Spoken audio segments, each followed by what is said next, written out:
Silence is weird. Not dangerous, not loud. Just quiet. And somehow that makes people panic. You can watch it happen in real time. Two people talking, everything's fine. And then, boom, silence. Suddenly someone clears their throat, checks their phone, comments on the weather, or says something completely unnecessary like, "So, yeah."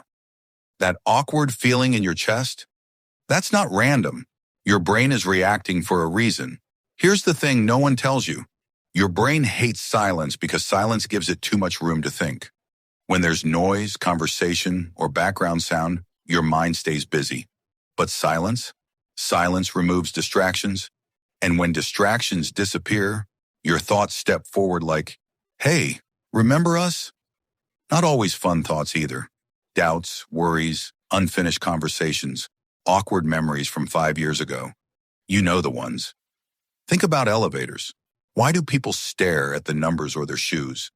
Because standing silently next to strangers with no clear purpose feels uncomfortable. Your brain starts asking questions it doesn't want answers to. Should I smile? Is this awkward? Do they think I'm awkward? And instead of enjoying the quiet, your brain treats silence like a social emergency. Silence also messes with expectations. In conversations, we're trained to believe talking equals connection. So when someone goes quiet, your brain immediately fills in the blanks. Are they bored? Did I say something wrong? Are they judging me? Most of the time, none of that is true. But your brain doesn't wait for facts.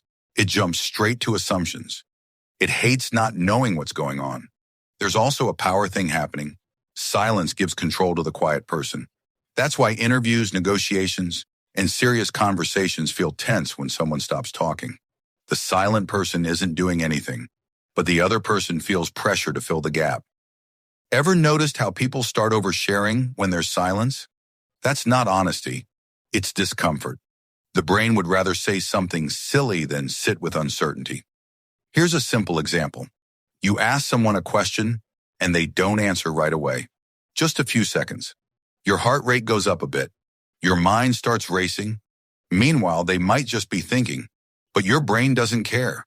It wants immediate feedback. Silence feels like rejection, even when it's not.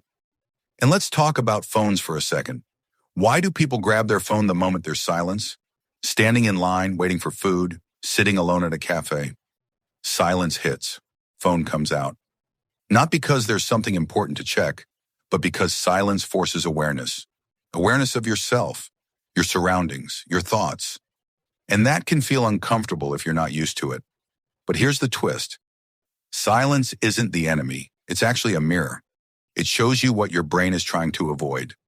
That's why confident people are often comfortable with silence. They don't rush to fill it. They let it exist. And that makes others uneasy.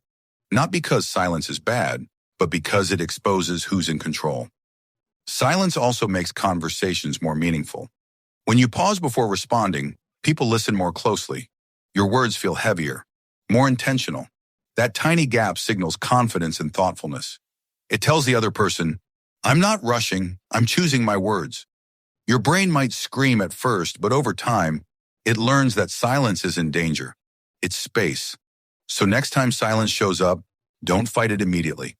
Don't panic. Don't fill it just to feel better. Sit in it for a second. Notice what your brain does. Notice the urge to escape. That discomfort? That's your mind learning something new. Because silence isn't awkward, it's honest. And once you get comfortable with it, you realize something surprising. Silence doesn't make you weak. It makes you powerful.